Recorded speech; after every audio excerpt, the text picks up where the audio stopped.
রে আমার উম্মতেরা, এ আমার মায়েরা, খালারা, ভাইরা, ভালো করে শুনেন।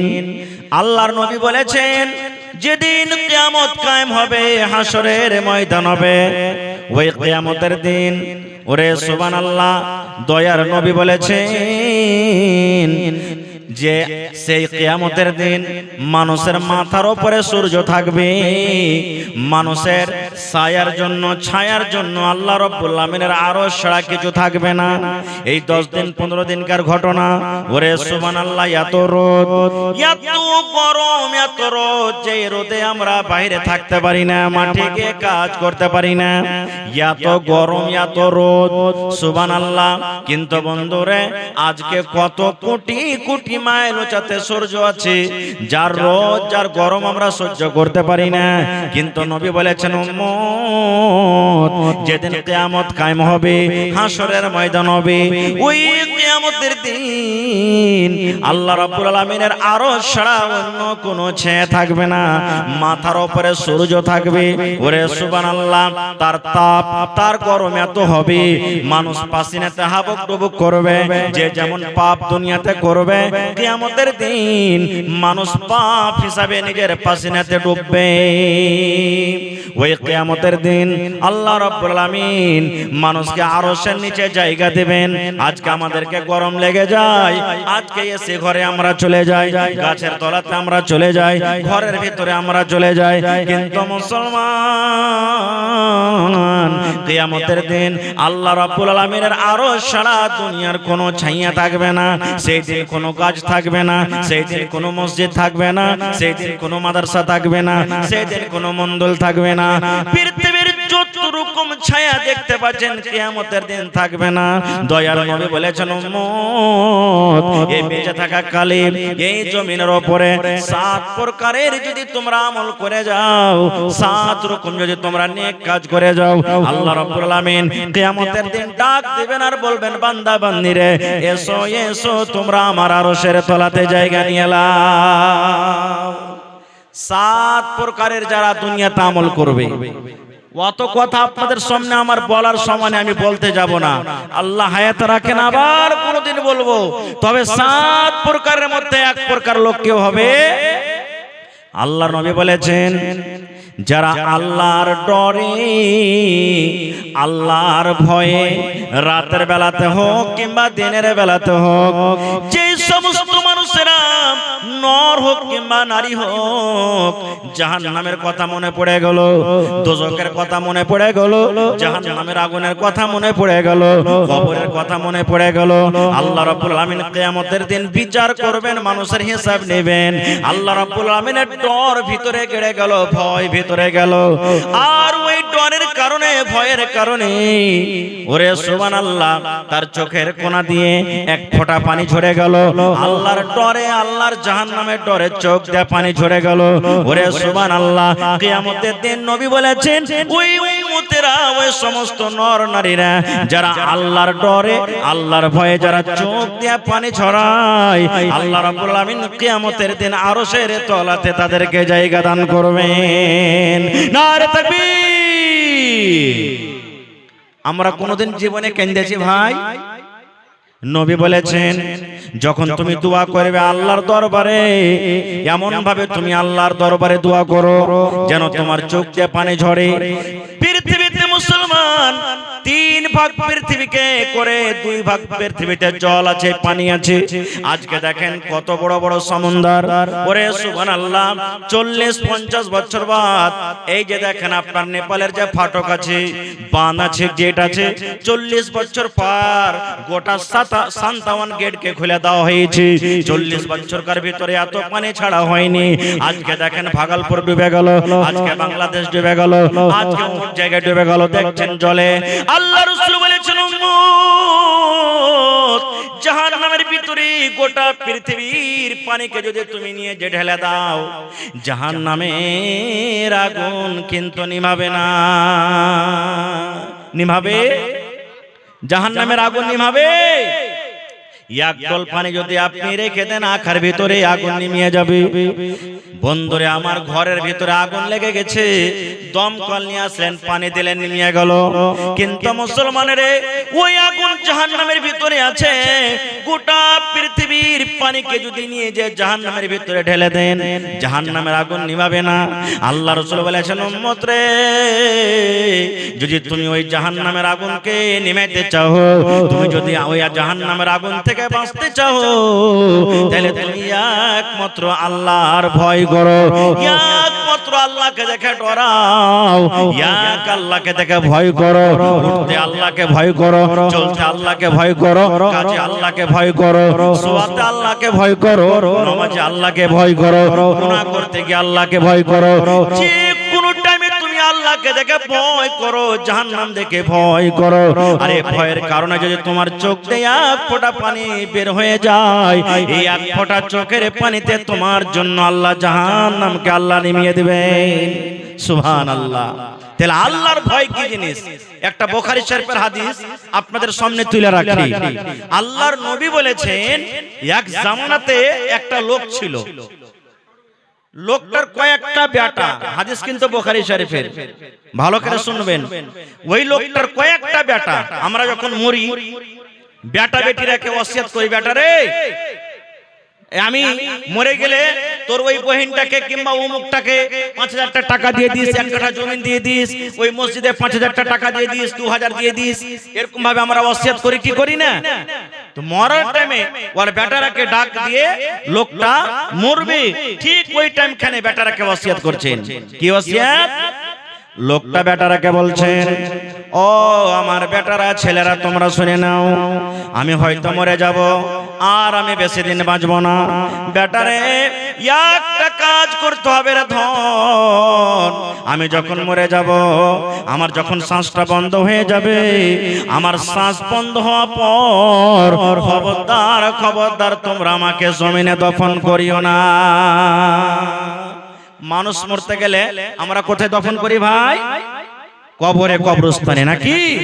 কিন্তু লোকটা বলছেন, বেটারে, আমার মায়েরা, খালারা শোনেন, লোকটা নিজের বেটারাকে ওয়াজ করছেন, বেটারে, আমি যখন মরে যাব, আমার মরার পর আমার লাশটাকে খবরদার তোমরা জমিনে দফন করিও না। বেটারা বলছে, হাজি আব্বা, আপনার লাশটা যদি জমিনে দফন না করবো তো কি করব?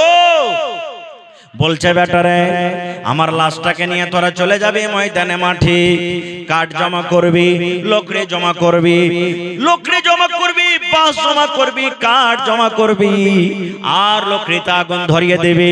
আগুন ধরিয়ে দেওয়ার পর আমার এই লাশটাকে তোরা জ্বালিয়ে দেবে, ছাই করে দেবে, পুড়িয়ে দেবে। ছাই করার পর, বেটা ধনেরা, তোমরা শোনো, আমার কিছু ছাই কটাকে নিয়ে কেউ বাতাসে ছিটিয়ে দেবে, কেউ জমিনে পুঁতে দেবে, আর কেউ কিছু ছাই নিয়ে তোরা সমুদ্রে নদীতে ভাসিয়ে দেবে। বেটারে বলছি, আব্বা গো, কেন এই কাজ করব? আপনার লাশটাকে কেন ভাসিয়ে দেব গো আব্বা? কেন এরকম কাজ করব? কেন আপনি জ্বালাইতে বলছেন? এবার ওই লোকটা বলছেন, বেটারে, আমি জীবনে কোনোদিন ভালো কাজ করতে পারিনি রে ধন। জীবনে নামাজ কি জিনিস, জীবনে রোজা কি জিনিস, জীবনে নেকি কি জিনিস আমি জানি না, জীবনে ভালো আমল কাকে বলে যাবি না। জীবনটা আমার গুনার কাজে কেটেছে, জীবনটা আমার গুনার কাজে কেটেছে রে বেটা। আমি কোনোদিন মরার ভয় করিনি, আল্লাহকে দেখে কোনোদিন ডরাইনি, আল্লাহর জীবনে কোনোদিন আমার ভয় হয়নি। কিন্তু ধন রে, এখন আমি মরে যাব, এই মরার টাইমে, মরার সময়তে আমাকে আল্লাহকে বলে ভয় হয়েছে, ডর হয়েছে। আমি আল্লাহর দরবারে খালিস নিয়তে তওবা করছি। বেটারে, আমার লাশটাকে জ্বালিয়ে দিবে রে ধন। যদি আল্লাহ রাব্বুল আলামিন ক্ষমতা রাখেন, কিয়ামতের দিন যদি আল্লাহ আমাকে জীবিত করে দেন, তাহলে আল্লাহ রাব্বুল আলামিন যখন আমাকে হিসাব করবে, আমি হিসাবের জবাব দিতে পারবো না। আমাকে যখন প্রশ্ন করবে, প্রশ্নের আমি উত্তর দিতে পারবো না। এই জন্য রে ধন, আমাকে তোরা জ্বালিয়ে পুড়িয়ে ছাইকে দফন করে দেবে, যেন আমার আল্লাহ আমাকে খুঁজে না পায়। বলছে, বেটারে, দফন করবি না, এই লাশটাকে জ্বালিয়ে ছাইকে পুঁতে দিবি, পানিতে ভাসিয়ে দিবি। না হলে যদি আমাকে না জ্বালাস, আমার আল্লাহ যদি ক্ষমতা রাখেন, কিয়ামতের দিন আমাকে জীবিত করে হিসাব ধরবে, আমি হিসাব দিতে পারবো না, জাহান্নাম আমাকে যেতে হবে, আমাকে পুড়িয়ে দিবি আর ছাই ভাসিয়ে দিবি যেন আমার আল্লাহ আমাকে খুঁজিয়ে না পায়। বলেন তো ছাইগালা ভাসিয়ে দেওয়ার পর, পুড়িয়ে দেওয়ার পর আল্লাহ তাকে দ্বিতীয়বার জীবিত করার ক্ষমতা রাখেন কি রাখেন না? জোরে বলেন রাখেন। আপনাদের বিশ্বাস আছে না নাই? আছে। সুবহানাল্লাহ। মত একটা এমন জিনিস ভাই, সবাই দেখে ভয় করে নাকি? ভয় করে না? সবাই ভয় করে আর বিশ্বাসও আছে। আমরা যখন আমাদের মা বাপ দাদু দাদি নানা নানি উমুক তুমুককে যখন নিয়ে যাই, মনে কত ডর ভয় হয়। আজকে আমি কাউকে কান্দাতে নিয়ে যাচ্ছি, একদিন আমাকে অন্য মানুষের কান্দাতে হবে না? হবে না?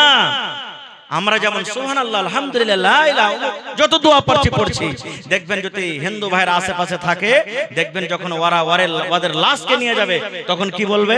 রাম নাম সত্য হ্যাঁ সবকা यही গত है, রাম নাম সত্য হ্যাঁ সবকা यही গত है। শুনেছেন কোনদিন?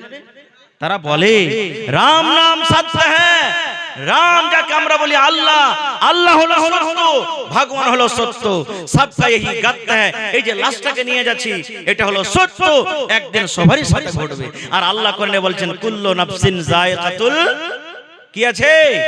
মত। মত একটা এমন পেয়ালা, এমন শরবত, যে শরবত একদিন পান করতে হবে। না হবে না ভাই? জোরে বলেন হবে না? হবে না? হবে। সুবহানাল্লাহ।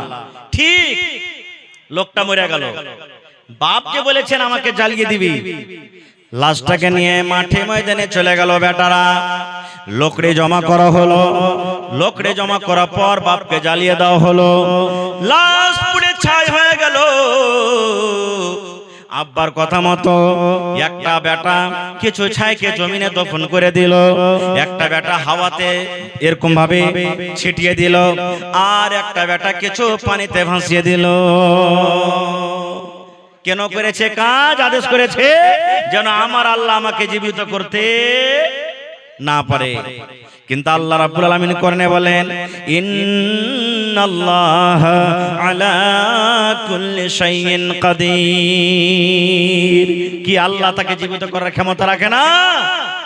রাখেন। আল্লাহ যদি বলেন কোন, আল্লাহ খালি মুখ দিয়ে যদি বলে দেন কোন, মানে কোন বলার সাথে সাথে ফায়াকুন মানে হয়ে বসা আছে, হয়ে বসা আছে, কোন বলার সাথে সাথে হয়ে বসা আছে।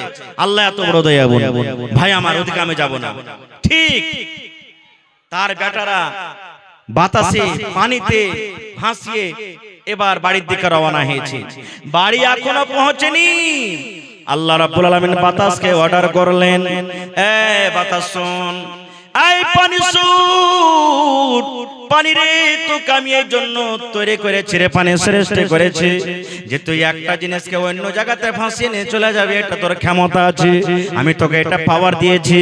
এই জমিন শোন, তোর ভিতরে যখন কোনো জিনিস গাড়া হয়, দফন করা হয়, তুই ওকে কলিয়ে দিবে, সরিয়ে দেবে।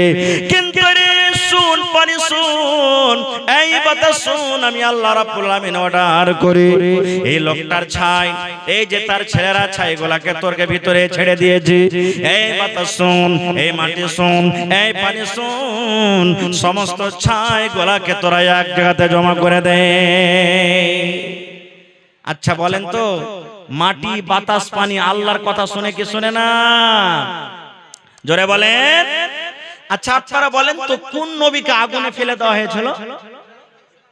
হযরত ইব্রাহিম আলাইহিস সালামকে আগুনে ফেলে দিলেন। যখন আগুনে ফেলবেন ওই টাইমে আল্লাহর ফেরেশতারা আয়েশা ইব্রাহিম নবীকে বলছেন, ইব্রাহিম আপনি যদি একবার বলেন এক ফুঙ্গে সমস্ত আগুনকে নিভিয়ে দেব। কিন্তু ইব্রাহিম নবী কি বলেছিলেন? এরে ফেরেশতার দল, তোমাদের সাহায্যের আমার দরকার নয় রে, এই আগুন দেখে আমি ভয় করি না, ডরাই না, কারণ আল্লাহ রাব্বুল আমিন যদি আমাকে বাঁচাতে চাহেন, আল্লাহ রাব্বুল আমিন ডাইরেক্ট দেখছেন, আল্লাহ রাব্বুল আমিন আমাকে বাঁচিয়ে দেবেন। যেমন এই কথাটা বলা, আল্লাহ রাব্বুল আমিন এবার আগুনকে ডাকতে বলছেন, ইয়া নার। কি ডাকতে বলছে? ইয়া নার। নার মানে হলো আগুন। হে আগুন, কুনি বারাদাও ওয়া সালামান আলা ইব্রাহিম। হে আগুন, আমার ইব্রাহিমের উপরে তুমি ঠান্ডা হয়ে যাও, সালামতিওয়ালা হয়ে যাও। আগুন রে তুমি এত ঠান্ডা হয়ে যাও না যে আমার ইব্রাহিম ঠান্ডার কারণে যেন মরে না যায়, আর আগুন তুমি এত গরম হয়ে যাও না যে তোমার গরমের কারণে যেন পুড়ে না যায়। তুমি সালামতি হয়ে যাও যেন আমার ইব্রাহিম পোড়া দূরের কথা তার শরীরের একটা রোঁয়া পর্যন্ত না পড়ে। ইব্রাহিম নবী পুড়েছিলেন, জোরে বলেন পুড়েছিলেন। তাহলে আগুন কার কথা শুনলে? জোরে বলেন আল্লাহর কথা। আর আগুন তো আগুন দূরের কথা, সমুদ্রের মাছ পর্যন্ত আল্লাহর কথা শুনেছেন, শুনেনি? জোরে বলেন শুনেছে কে শুনেনি? কোন নবীকে মাছে গিলেছিল? ইউনূস নবীকে। মাছে তো গিলে নিলে ভাই, কিন্তু হজম করতে পারে না, মাছ এদিক ওদিক টাপিয়ে বেড়ায়। আর মাছের পেটের ভিতরে গিয়ে ইউনূস নবী একটাই দোয়া, লা ইলাহা ইল্লা আনতা সুবহানাক ইন্নী কুনতু মিনাজ জালিমিন। মুসিবতে পড়বেন এই দোয়াটা পড়বেন, পেরেশানিতে পড়ে গেছেন দোয়াটা পড়বেন, আল্লাহ মুসিবত আপনার দোয়া কবুল করবে, দূর করবে, মন হালকা হয়ে যাবে। লা ইলাহা ইল্লা আনতা সুবহানাক ইন্নী কুনতু মিনাজ জালিমিন। এই দোয়া পড়ছেন। মাছের পেটে থাকতে গেল, আল্লাহ জানেন কি জানেন না? জোরে বলেন জানছেন। এই দোয়া মুখ দিয়ে বের হয়, আরশ পর্যন্ত চলে গেল, আরশের চারিদিকে দোয়া ঘুরছে।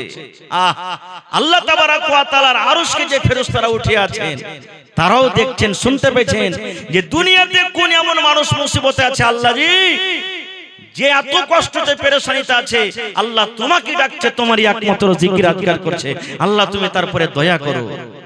ওরে সুবহানাল্লাহ।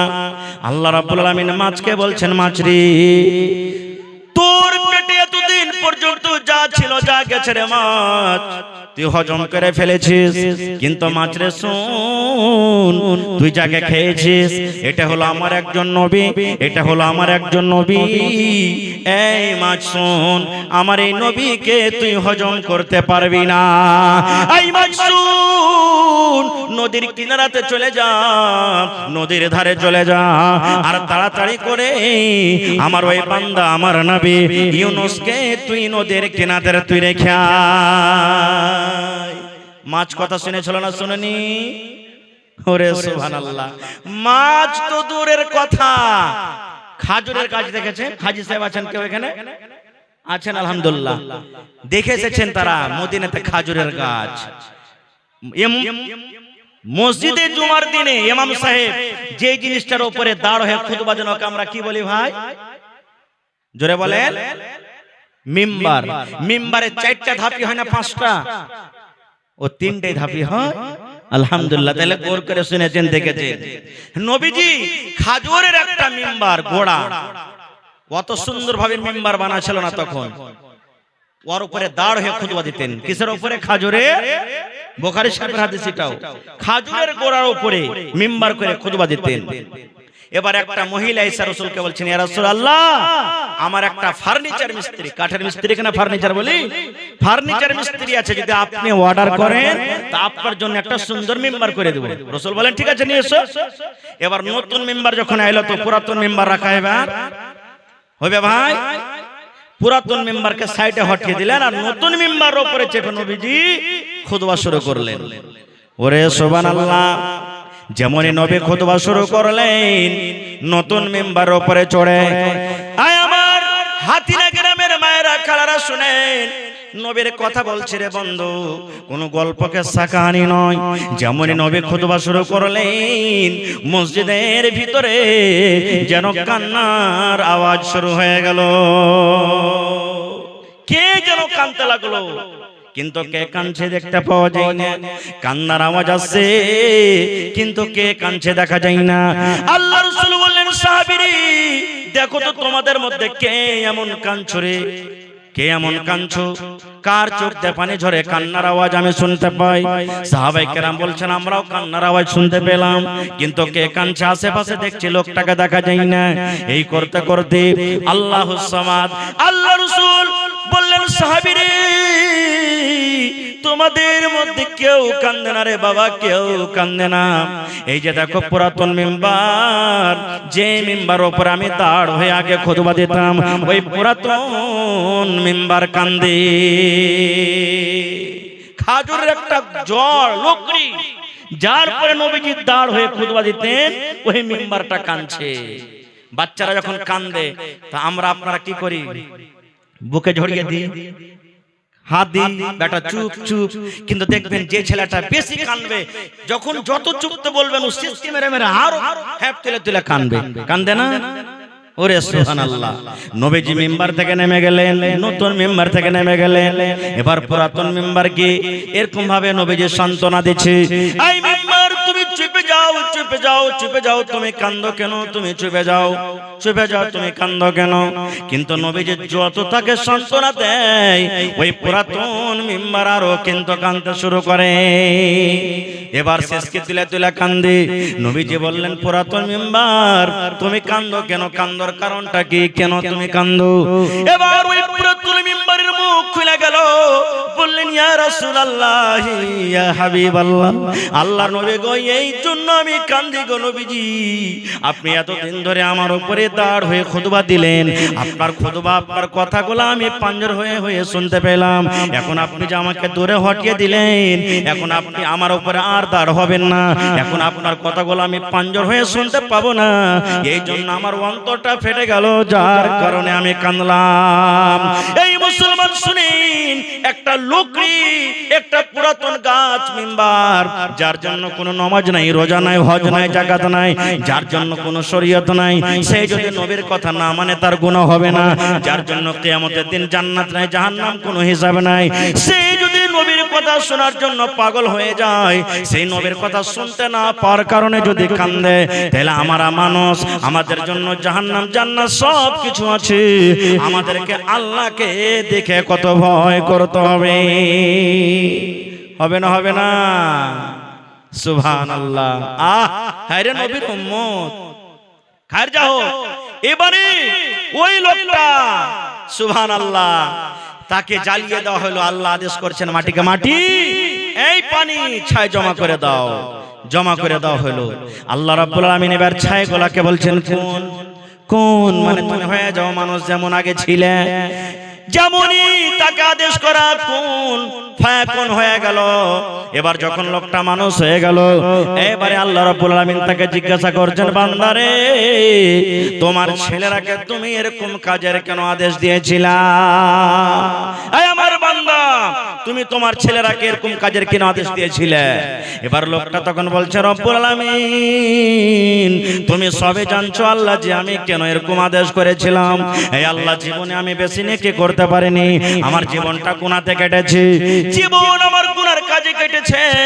আল্লাহ মরার টাইমে, মরার সময় তোমাকে বলে ডর হয়েছে, ভয় হয়েছে, এই ভয়ের কারণে এই আল্লাহ আমার ছেলেরাকে আমি জ্বালিয়ে দিতে বলেছিলাম।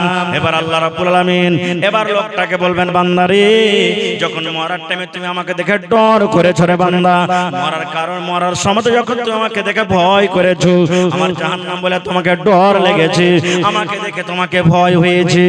এই আমার বান্দা শুনে নাও, যখন মরার টাইমে তুমি তওবা নাসুহা করেছো, যাও যাও যাও যাও, আমি আল্লাহ রাব্বুল আলামিন তোমার পরে দয়া করলাম, তোমার পরে আমি রহম করলাম, তোমাদের জীবনের গুনাহকে আমি আল্লাহ মাফ করে তোমাকে আমি জান্নাতে ঘোষণা করে দিলাম। নারে তাকবীর, সুবহানাল্লাহ। এর নাম হলো কি? আল্লাহর ডর। এর নাম হলো কি? আল্লাহর ভয়। আপনি চুরি করতে চলে গেলেন, ডর হয়ে গেল ভিতরে, রাস্তা থেকে ঘুরে চলে এলেন, কি পাবেন আপনি? কি পাবেন? জোরে বলেন, কি পাবেন? চুরি করতে গেলেন, গরু মাছ চুরি করতে গেলেন, জাল চুরি করতে গেলেন, রাস্তাতে ডর হয়ে গেল, চুরি করলে আল্লাহ তো কিয়ামতের দিন বিচার করবে, না করব না, ঘুরে চলে এলেন। মোবাইল চুরি করতে গেলেন, মোবাইল হাত নিয়ে নিয়েছেন, আরে কেউ না দেখতে গেল, কে দেখছেন? জোরে বলেন। আল্লাহ। না, চুরি করব না, নেকি পাবেন আপনি। চুরি করতে গিয়ে নেকি পাবেন, কিন্তু হ্যাঁ চুরি করতে গেলে এদিক ওদিক দেখছেন লোক পহারা আছে, জোগাইছে লোক, এবার ফাঁক পেলেন না, চুরি করতে পেলেন না, চুরি না করতে গেলেও গুনাহ হবে। কারণ ফাঁক পেলে তো ছাড়বেন না আপনি। ফাঁক পেলেন না বলে চুরি করলেন না, ফাঁক পেলেন না বলে চুরি করলেন না, ফাঁক পেলে তো চুরি করে নিতেন। এই জন্য রাসূল বলেছেন গুনাহ হয়ে যাবে। একটা বুখারী শরীফের হাদিস বলছি। এই যুবক ভাইয়েরা, এই যৌবনকালটাকে কামে লাগানো ভাই। আল্লাহর নবী বলেছেন বনি ইসরাইলের 3টা লোক ছিল। কয়টা লোক ভাই? জোরে বলেন। 3 জন লোক সফর করছেন, রাস্তা দিয়ে হাঁটছেন, হঠাৎ কোন দিক থেকে ঝড় বৃষ্টি, পানি চালু হয়ে গেল। লম্বা হাদিস, ছোট্ট করে বলবো। পানি যদি হয় আশেপাশে বাড়ি আমরা দেখবো না, গাছের তলাতে যাব না। কিন্তু শুনেন, যারা বৈজ্ঞানিক তারা বলছেন যখন ঝড় বৃষ্টি হবে খবরদার কোনো গাছের তলাতে দাঁড় হইও না, গাছের তলাতে দাঁড় হইও না, বিজলির খাম্বার পাঞ্জরে দাঁড় হইও না। যখন বৃষ্টি হবে মোবাইলে তুমি গল্প করিও না। কেন? ওই টাইম খানে সমাতে চমকা বিজলি পড়তে পারে আপনার গাছের উপরে, মোবাইলে আপনার কানেকশন আছে, আপনার ক্ষতি হইতে পারে, মোবাইল ফাটতে পারে। এই জন্য মোবাইলে গল্প করবেন না, এই সমস্ত জিনিস থেকে বাঁচতে হবে। তো এবার 3টা লোক দেখছে ঝড় চালু হয়ে গেল, আশেপাশে কোনো জায়গাতে গাঁ গ্রাম বাড়ি কিছু দেখা যায় না। কোথায় লুকাবি রে? চল। নবী বলেছেন 3 জন লোক দৌড়াতে একটা গর্ত পেল, একটা খাল পেল, গর্ত পেল। গর্তের ভিতরে তারা ঢুকে গেল। এখন বৃষ্টি থামবে, আমরা চলে যাব। এই গর্ততে আমাদের জান বেঁচে যাবে, প্রাণ বেঁচে যাবে। ওরে আল্লাহ, আল্লাহর নবী বলেছেন যেমনই তারা গর্তের ভিতরে ঢুকে যাওয়া, পাহাড়ের উপর থেকে একটা পাথর গড়তে ওরে সুবহানাল্লাহ, ওই গর্তের মুখ কিন্তু বন্ধ হয়ে গেল। মানুষ বলে যে যেখানে বাঘের ভয় হয়, যে তাড়াতাড়ি করে পালাবো, ওই জায়গাতে বাঘ থাকতে পারে জঙ্গলে, ওইখানেই আপনার রাইট হবে কিংবা গাড়ি খারাপ হবে। জান বাঁচাবো বলে গর্ততে ঢুকলেন, সুবহানাল্লাহ, উপর থেকে পাথর গড়তে গর্তের মুখ কি হলো? বন্ধ হয়ে গেল। এরা 3 জন গর্ততে পড়ে কইছে, আরে কি হলো রে ভাই রে? জান বাঁচাবো বলে এই গর্ততে ঢুকলাম, আর এখন গর্তের মুখ যে বন্ধ হয়ে গেল, কেমন করে বাড়াবি? এক কাজ করে, ঠেল 3 জনাতে দে হঠাৎ পাথরকে। শক্তি লাগিয়ে 3 জনে ঠেললেন, কিন্তু এক ফোঁটা হিলল না, কিচ্ছু হলো না। এবার তারা 3 জন গর্ততে পড়ে আফসোস করে বলছে, কি ভাইরে, জীবনে বুঝি না আর মার মুখ দেখতে পাবো না, জীবনে মনে হয় আর ছেলে মেয়ের মুখ দেখতে পাবো না, জীবনে আকাশের আর মুখ দেখতে পাবো না, সূর্য চাঁদ দেখতে পাবো না মনে হয়, আর ছেলেরাকে ছেলে বলে মনে হয় আর রাখতে পাবো না। কারণ এই কবরে আমাদের হয়ে যাবে, এই গর্ত আমাদের কবর হয়ে যাবে, এই গর্ততে আমরা থেকে মরে যাব, আর দুনিয়ার মুখ দেখতে পাবো না। আফসোস করে আছে। আর আফসোস হবে না ভাই? হবে না? হবে। এবার নবীজি বলেছেন 3 জনের মধ্যে এক অপরকে বলা বলে শুরু করলো, আরে ভাই, দুনিয়াতে আর কেউ নেই রে ভাই যে বাঁচাবে। যদি আমাদেরকে বাঁচায়, আমাদের হেফাজত করেন, কে করবেন? জোরে বলেন, কে করবেন? আল্লাহ। আরে ভাই, দুনিয়াতে এরকম কোন নেকির কাজ করেছিস, ওই কাজটাকে বল, আল্লাহর সামনে রাখ। আর আল্লাহকে বলছে, আল্লাহ, এই কাজটা যদি তোমাকে খুশি করার জন্য করে থাকি, আল্লাহ এই মুসিবত থেকে তুমি বাঁচিয়ে লাও। কারণ এই পাথর আমরা হটাতে পারি না, পাঞ্জর দিয়ে কেউ চলে যায় হেঁটে, ডাকলে শুনতে পাবে না, কিন্তু আল্লাহ তো শুনতে পাবেন। এই জন্য আল্লাহর সামনে রাখ। 3 জনের কথা বলবো না, 3টার মধ্যে একটা লোকের কথা বলবো। 3 জনের মধ্যে একজন বলছেন, ভাইরে, আমার একটা কাকাতো বোন ছিল। কাকাতো বোন বুঝেন? চাচতো বহিন যাকে আমরা বলি, চাচার বেটি। বলছে, ভাই, আমি ওকে খুব ভালোবাসতাম, প্যার মহব্বত করতাম, তাকে খুব ভালোবাসতাম তাকে। এবার আমার ভালোবাসার কারণে এতখানি ভালোবাসা হয়ে গেল যে আমার মন একবার জাগলো, আমার মনের আকাঙ্ক্ষা উঠলো যে আমি একবার তার সাথে জিনা ব্যভিচার করব, মনের আকাঙ্ক্ষা আশাটা পুরা করব। এতখানি পর্যন্ত পৌঁছে গেলাম, কিন্তু আমার কাকাইতো বোন রাজি হয় না, আমার কথা শুনে না। একদিনকার ঘটনা, আমার কাকাইতো বোন আমার কাছে এসেছে, আসার পর বলছে ভাই রে কিছু টাকার দরকার আছে, ভাই টাকা দাও, খুবই দরকার আছে, টাকা না নিতে গেলেই হবে না। কিন্তু লোকটা বলছেন গর্ততে পড়ে, ভাই আমি কিন্তু সুযোগ পেয়ে নিলাম যে এই তালি তাল, ঠিক আছে তোকে টাকা দিব, কিন্তু একটা শর্ত আছে। বলছে কি? বলছে একবার তোকে আমার পাঞ্জরে থাকতে হবে, আমার কথা মানতে হবে। আমার কাকাইতো বোনের কাছে এমনই মজবুরি যে আমার কথাতে রাজি হয়ে গেল, কারণ তার টাকার দরকার আছে।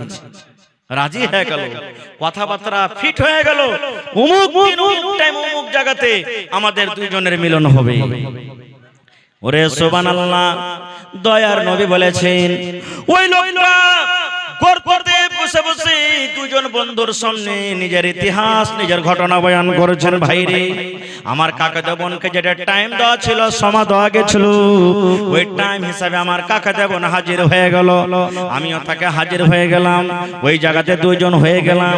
এবার কথাবার্তা মতো আমরা দুইজন নিজের কাজে আমরা এগিয়ে গেলাম, কত কাছে হয়ে গেলাম। সুবহানাল্লাহ, আমার উলামায়ে কেরাম বসে আছেন, জিজ্ঞাসা করবেন। আল্লাহ রাসূল বলেছেন যেমন স্বামী স্ত্রীতে মিলন করে, পুরুষের দুটা পা, পুরুষের দুটা জাং, আর নারীর দুটা দাং, নারীর স্ত্রীর দুটা জাং, চার জাং যখন কাছে হয়ে যায়, এই চার যখন জাং, চারটা রান যখন এক জায়গাতে হয়, স্বামী স্ত্রী কতখানি কাছে হয় বুঝতে পারছেন। আল্লাহ রাসূল বলেছেন, ওই লোকটা বলছেন ভাই রে আমার কাকাতো বোনের সাথে আমি মিলন করার জন্য এত কাছে হয়ে গেলাম, এত কাছে হয়ে গেলাম, আমার দুটা জাং, আমার কাকাতো বোনের দুটা জাং, চার জাং কিন্তু এক জায়গাতে হয়ে গেল। এবার আমরা কাজ শুরু করতে যাব, এরকম টাইমে আমার কাকাতো বোন কাঁদতে লাগলো, চোখ দিয়ে ঝরঝর ঝরঝর করে পানি ঝরতে লাগলো। এইবারে আমি তাকে জিজ্ঞাসা করলাম, বোন রে তুমি কেন কান্দো? তোমার সাথে আমি জবরদস্তি করিনি, রাজি খুশিতে তুমি আমার কাছে এসেছো, কি ব্যাপার তুমি কান্দো কেন? কান্দার কারণটা কি? এবার লোকটা গর্ততে পড়ে পড়ে বলছেন, আল্লাহ আমার ভাইরা শোনো, ওই আমার কাকাতো বোন আমাকে বলতে লেগেছে, ভাই রে যে কাজটা তুমি করছো এটা ঠিক কাজ নাই রে ভয়। এই ভাই যে টিপে তুমি খোলো, যেই বোতলের মুখ তুমি খোলো, এটা শুধু অধিকার আছে আমার যে স্বামী হবে, যে আমাকে মোহর দিয়ে বিয়ে করবে, আমি যার স্ত্রী হব, যে আমার স্বামী হবে, ওরে শুধু এটা হক, ওই ছাড়া দুনিয়ার এটা কোনো মানুষের জন্য জায়েজ নয়। ভাই রে তুমি যে আজকে আমার সাথে কাজটা করছো, দুনিয়ার কোনো মানুষ না জানতে গেল, দুনিয়ার কোনো মানুষ দেখতে না গেল, আল্লাহ জানছেন, আল্লাহ দেখছেন। এই জন্য ভাই আমি তোমাকে বলি, আমার এই ঠেপে তুমি খুলিও না, আমার শুধু তুমি ব্যভিচার করিও না ভাই, তুমি আল্লাহকে দেখে ভয় করো। নারে তাকবীর। কাকে দেখে ভয় করতে বললেন? জোরে বলেন, আল্লাহকে দেখে ভয় করো। এবার লোকটা বলছেন, ভাই রে যেমন আমাকে বললেন আল্লাহকে দেখে ভয় করো, ডর করো, এত কাছে থাকা সত্ত্বেও আমি তার সাথে আর জিনা ব্যভিচার করলাম না, আর জিনা ব্যভিচার করলাম, আমি ছেড়ে দিলাম, যা বোন তোকে আজাদ করে দিন, আর যে টাকা তোকে দিয়েছিলাম সে টাকাও ছেড়ে দিন, তোকে ফেরত নিব না। এবার ঘটনাটা বলার পর আল্লাহকে বলছেন, আল্লাহ জি এই গর্ততে পড়ে আছি, আল্লাহ এই খালটাতে পড়ে আছি, আল্লাহ এই রব্বুল আমিন এই কাজটা যদি তোমার ভয়ের কারণে করে থাকি, আল্লাহ হে আল্লাহ যদি এই কাজটা আমি তোমাকে ডরের কারণে, তোমার জাহান্নামের ভয়ের কারণে করে থাকি, আল্লাহ আজকে যে মুসিবতে আমরা পড়ে আছি, দয়া করে তুমি এই মুসিবত থেকে আমাদেরকে বাঁচিয়ে না। দয়ার রাসূল বলেছেন যে যেমনই এই নিজের ঘটনাটা আল্লাহর সামনে রাখা, পাথর, যেই পাথর তিনজনে হটাতে পারলো না, এক চুল পরিমাণ হটলো না, পাথর সরসর সরসর করে হটতে হটতে তিন ভাগ করে এক ভাগ পাথর আপনি ফুটে গেল। দেখলেন, আল্লাহকে দেখে যদি ডরান, আল্লাহকে দেখে যদি ভয় করেন, আল্লাহ তাবারাক ওয়া তাআলা দুনিয়ার মুসিবত আমার আপনার আল্লাহ দূর করে দিবেন। যেমন এই ঘটনা থেকে আমরা বুঝতে পারলাম। আর একটু আগা চলে, আল্লাহ রাব্বুল আমিন এই পৃথিবীতে জান্নাতের অনেক নিয়ামত দান করেছেন। তার মধ্যে হলো একটা কি দুধ। দুধ হলো আল্লাহর একটা বড় নিয়ামত। আপনার এলাকাতে যারা দুধ বাড়িতে রাখছে বা বেচছে, দইয়েরকে দিচ্ছে, পানি মিশাল করে না ভাই? কিন্তু এটা গুনার কাজ, পাপের কাজ। দুধে পানি মিশাল করিয়েন না ভাই জীবনে। হ্যাঁ, বাড়িতে খাইবেন মিশাল করেন, মানা নাই।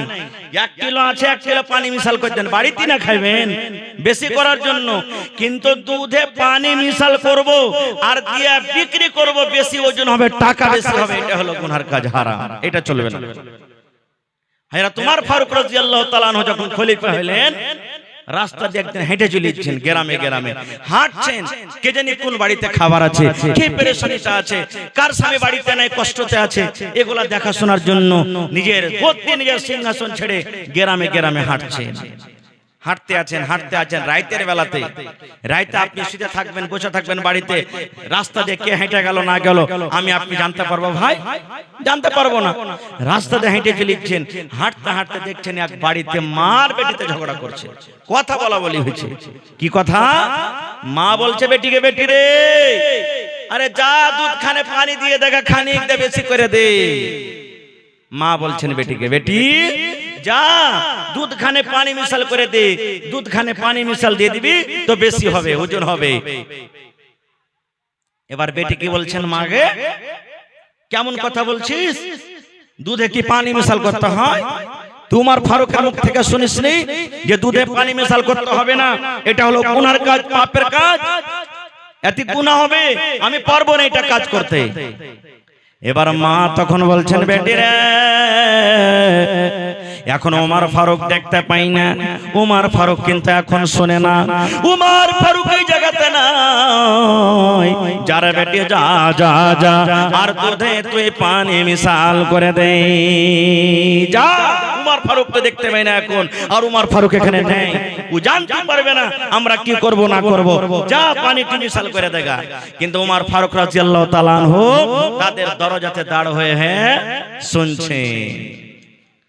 এবার সুবহানাল্লাহ, এই আমার মায়েরা খালারা, বেটিরাকে পড়ান, বেটিরাকে যদি পড়াবেন সমাজ থেকে বুরাই শেষ হবে।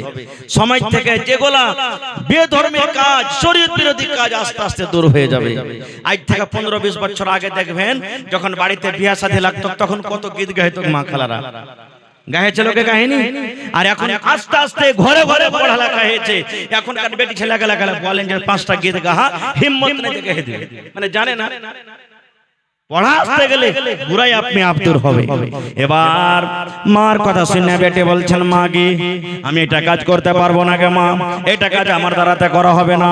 বলছে মা গে ওমর ফারুক যদি জানতে না পারে গে মা, ওমর ফারুক যদি দেখতে না পায়, তাহলে যেটা ওমর ফারুকের রব, যেটা আমার রব আল্লাহ তিনি দেখছেন।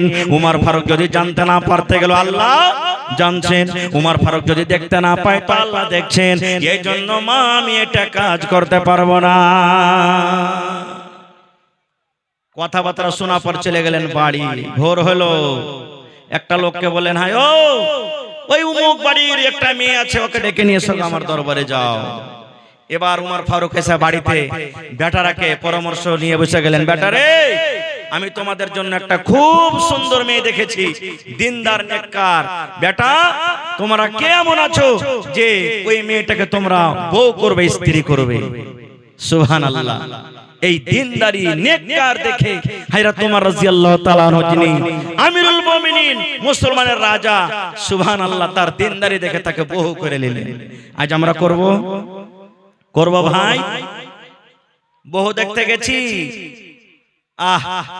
আইবারিকে বলে দিয়েছি ভাই 4 লাখ টাকা ডিমান্ড আছে, কিন্তু 3.5 লাখ টাকার কম রিশতা হবে না ভাই।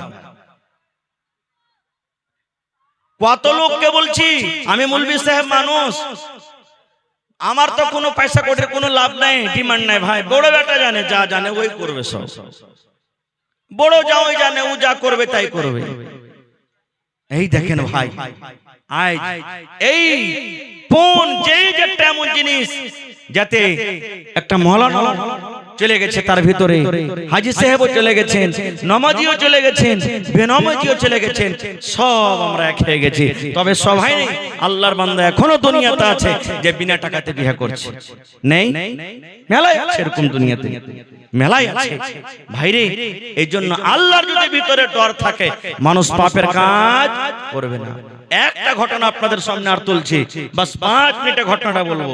আল্লাহকে দেখে কেমন করে ডর করবেন। এক রাজা, আমার কাছে একটা বাংলা কিতাব আছে, গল্পের মাধ্যমে জ্ঞান। গল্প করবেন তো জ্ঞান বাড়বে, কিতাবটার নাম। আমাদের গল্প খালি উমুক হাজি এরকম হবে, ওই মৌলবিটা তো ওয়াজ করছে ভালো, সারা ওই এরকম কমবে, নামাজ পড়ছে, ওর দাড়ি তো বড় বড়, ওর নামাজে কান দিবে না। এগুলা গল্প নাকি? মানে এক অপরের খিপত করা আমাদের গল্প। কিন্তু ওই কিতাবে লিখছেন যে এক রাজা নিজের গদ্দিতে বসে আছেন, একটা ফকির চলে এসেছে চাইতে। আচ্ছা বলছে, রাজা মশাই আমাকে কিছু দেন, ভিক্ষা দেন। রাজা যা তাওয়ার দিলেন। এবার রাজা বলছে, হারে বাবা, তুমি তো দরবেশ ফকির মানুষ, তো তুমি আমাকে এমনই কোনো একটা মন্ত্র দিয়ে যাও, যে মন্ত্রটা যদি আমি পড়ি তা আল্লাহর ডর ভিতরে আমার ঢুকবে। মত বলে আমার ডর হয় না, এরকম তুমি কোন মন্ত্র দিয়ে যাও তো। ফকির বুঝা সুঝা করে কইছে, হারে ই হলো একটা রাজা আর আমি হল একটা ফকির, আমার মতন লোকের কাছে মন্ত্র শিখবে। ভাবা চিন্তা করে তান কইছে যে, রাজা মশাই আপনাকে একটাই ছোট্ট মন্ত্র দিয়ে যাব, কি আপনি মওতকে স্মরণ করেন যে একদিন মরতে, জোরে বলেন একদিন মরতে হবে, এটি খালি স্মরণ করেন। চলে গেলেন। রাজা যখন যখন সিংহাসনে মনে হয় একদিন মরতে হবে, একদিন মরতে হবে, একদিন মরতে হবে, একদিন মরতে হবে, এইটাই খালি মুখ দিয়ে কথা, আর কিচ্ছু নাই। আচ্ছা কহেন তো, এই কথাটা মুখ দিয়ে খালি বাহির করতে গেলে আল্লাহর ডর ভিতরে ঢুকে যাবে? ঢুকবে ভাই? কয়েকদিন হয়ে গেল, রাজার মধ্যে কোনো বদলাও পরিবর্তন আসে না। রাজা রাগ করে বলছেন, সিপাহীকে বেটাকে ধরে নিয়ে যেখানে পাবে ওকে ফাঁসি দেবো। এত বড় আমাকে মন্ত্র দেয়া গেল, এত কষ্ট করে মন্ত্র পড়েছি, আমার ভিতরে আল্লাহর ডর আছে না, ভয় আছে না, এই বেটাকে ধরে কোন দিক থেকে আছে। এই করতে করতে করতে হঠাৎ করে আবার ওই ফকির কিন্তু ওই দরবারে চাইতে চলে এসেছে। বাদশা চিনে নিয়েছে, এই তো একটা ধর, জেল ঘরে বন্ধ কর, কালকে বেলা 7টার সময় থেকে ফাঁসি হবে। এলান হয়ে গেল, রাজা এলান করে দিলেন, এলান হয়ে গেল। আপনারা বলেন, মানুষকে যখন মারা হয়, মরবে মানুষ, ওর আখরি খায়েশ, আখরি আকাঙ্ক্ষা, শেষ আকাঙ্ক্ষা জিজ্ঞাসা করা হয় না? হয় না? হয়। তাকে ডাকা হলো, তার স্ত্রী এসে রাজার পা ধরে নিয়েছে, যে রাজা মশাই আমি গরিব মানুষ, আমার স্বামী ভিক্ষা করে, আমরা খেতে পাই, দয়া করে মাফ করে দেন, তার দ্বারাতে ভুল হয়ে গেছে। বলছে না, একে ফাঁসি হবে তো হবে, ফাঁসি হবে তো হবে। এবার রাজা বলছে, তোর যদি জীবনের আখরি শেষ কোনো আকাঙ্ক্ষা থাকে তো বল, ওইটা পূর্ণ করা হবে, আর কালকে সকাল 8টার সময় তোকে 7টার সময় ফাঁসিতে হবে। এবার দেখেন দরবেশের আকাঙ্ক্ষা। এবার দরবেশ বলছেন, ও জাহাপানা রাজা মশাই শোনেন, কালকে সকাল আপনি আমাকে ফাঁসি দিয়ে দিবেন, আমি মরে যাব, দুনিয়া থেকে চলে যাব। কিন্তু রাজা মশাই আজকে বেলা 12টা বাজছে, এই 12টা থেকে নিয়ে কালকে সকাল 7টা পর্যন্ত আপনার এই গদিতে আমি বসবো, আমি রাজা হব, আর আমার মতন আপনাকে ফকির হইতে হবে। এটা আমার আখরি খায়েশ, যে আমি 12টা দিন থেকে নিয়ে সকাল 7টা পর্যন্ত আমি আপনার এই সিংহাসনে বসবো, এই তাজ আমি পরবো, আর আমার মতন আপনাকে সাধারণ ফকির হতে হবে। বলছেন এটা করা হবে না। বলছেন আপনি ওয়াদা করেছেন যে তোর আখেরি খায়েশ পুরা করা হবে, আপনাকে এটা পুরা করতে হবে। কি করবে? লে বেটা ফকির যা। রাজার তো আরো পারা গরম হয়ে গেল, হ্যাঁ, যে তুই রাজা হবি, আমাকে ফকির করবি, ঠিক আছে 7টা পর্যন্তই না, ঠিক আছে বেটা লে তুই গদিতে বস। যেমনই গদিতে বসলেন, রাজা হলো কি ফকির, আর একটা ফকির হলো কে রাজা। যেমনই সিংহাসনে বসলেন, পট করে একটা উজিরকে বলছেন, এই দুনিয়াতে ঢোল পিটা দাও, যাও দুনিয়াতে কোন গ্রামে এমন একটা 18-20 বছরকার একটা যুবতী সুন্দর মেয়ে ছেলে, যার রূপের কোনো কমি নেই, ওকে ধরে নিয়ে এসো, ধরে নিয়ে এসো, ওকে যাও। চলে গেল একটা সুন্দর মেয়ে ছেলে। আপনারা জালসা করেছেন, জিলাপিওয়ালা এসেছে, পাঁপড়ওয়ালা এসেছে, আইসক্রিমওয়ালা এসেছে, আচ্ছা জানা সেরি এরকমই ঘটনা ঘটেছে। কত লোক কত কি বিক্রি করতে এসেছে, আর একটা লোক মুখ ফালি চিনিয়া বাদাম বিক্রি করতে এসেছে। ভাই ট্রেনে দেখবেন যারা দিল্লি সফর করেছেন, চিনিয়া বাদাম বেচবো তো আধখানি মুখ দিয়ে কথা কইবে, আধ করে চিনিয়া বাদাম টাইম পাস বলে না। হ্যাঁ, ও এরকম করতে করতে মজলিস হাজির হয়ে গেছে। এবার ওই নতুন রাজা যে ফকির বলছে একটা হুজুর, এই বেটাকে ধরো, একে জেলে বন্ধ করো, কালকে 6টার সময় একটা ফাঁসি হবে। আমার এটা আদেশ, আমাকে 7টা হবে, একে কাটাতে হবে, 6টা তো হবে। যাও ধরো, একে জেলে বন্ধ করো। ওই কটকটিওয়ালা মুখ ফালিওয়ালার স্ত্রী এসে পা হাতলে পড়ে গেছে, জাহাপানা মাফ করে দেন, আমি গরিব মানুষ, মাফ করে দেন। বলছে না, একে 6টার সময় ফাঁসি দেওয়া হবে। জেলে বন্ধ হয়ে গেল, সন্ধ্যা হয়ে গেল। সুন্দরী মেয়ে ছেলেকে বাদশার সামনে হাজির করে দেওয়া হলো। এবার নতুন রাজা ওই মেয়ে ছেলেটাকে বলছেন, ও আল্লাহর বান্দি, তোমাকে একটা কাজ করতে হবে। বলছে এখন কয়টা বাজলো? বলছে এখন সকাল, এখন সন্ধ্যা 6টা হয়ে গেল। বলছে আল্লাহর বান্দি, এই জেল ঘরে, ঘরের ভিতরে একটা চিনিয়া বাদামওয়ালাকে বন্ধ করা আছে, একটা সকাল 6টা পর্যন্ত একবার তোমাকে নিজের জালে তাকে নিয়ে আসতে হবে। মেয়ে ছেলেটা হাসছে, বলছে আল্লাহ যত আমাকে রূপ দিয়েছে, 1 সেকেন্ডের কাজ এটা, আমার 1 মিনিটের কাজ। যে ঠিক আছে যাও। তারা দুজন চলে গেল। এবার নতুন রাজা পুরাতন রাজাকে বলছে, রাজা মশাই, আজ আপনাকে বিছানা শুতে দেব না, চলেন আমার সাথে। বলছে কোথায়? বলছে আমরা ওই ঘরের ভিতরে একটা জানালা আছে, একটা সুন্দর একটা ছেত্র আছে ছোট্ট করে, ওই ছেত্র দিয়ে আমরা দেখবো যে তারা দুইজন ঘরের ভিতরে কি করছে। হ্যাঁ, পুরাতন রাজা বলছেন, আল্লাহ তোর চক্করে পড়ে কি ভেজাল লাগলো, ঠিক আছে চল। চলে গেল। ওরা কিন্তু দুজন জানে না ঘরের ভিতর থেকে যে দুইজন রাজা আমাদেরকে দেখছে।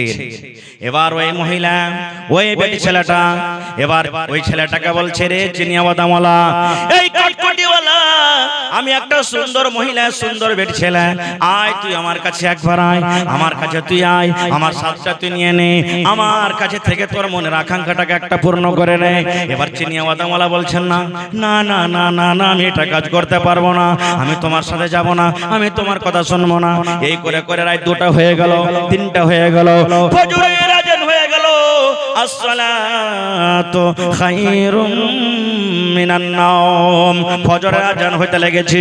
এবার ওই মেয়ে ছেলে বলছে, চিনিয়া বাদামওয়ালা রে, সকাল 6টাতে তোকে ফাঁসি হয়ে যাবে, জীবনের সাজটা তুই একবার নিয়ে আলে রে, আমি একটা কে জিনিস, আমি একটা কেমন মাল, আয় তুই আমার কাছে আয়, একবার সামান্য জেনা করে নে, আর তুই জীবনে কোনোদিন স্ত্রীর মুখ দেখতে পাবি না, স্ত্রীর কাছে থাকতে পাবি না, আয় আয় আয়, শেষ দেখা আমার কাছে তুই করে নে। এরকম ভাবে কান্নাকাটা করে, কিন্তু ওই লোকটা চিনিয়া বাদামওয়ালার চোখ দিয়ে ঝরঝর ঝরঝর করে পানি ঝাড়র বলে, আল্লাহর বান্দে রে, তুমি আমার কাছ থেকে দূরে থাকো, দূরে থাকো, কারণ তোমার সাথে আমি এই পাপ করতে পারবো না। আর নতুন রাজা পুরাতন রাজা গোটা রাত কেটে গেল, তারা ওই সুরাগ দিয়ে ছিদ্র দিয়ে তারা কিন্তু দেখে। এই করতে করতে যখন সকাল 6টা হইতে লাগলো, ওই টাইমখানে তখন মেয়ে ছেলেটা বলছে, আল্লাহর বান্দা, গোটা রাত কেটে গেল, তুমি আমার সাথে একবারও কেনে এলে না, আমি কেমন জিনিস তুমি আমাকে দেখলে না।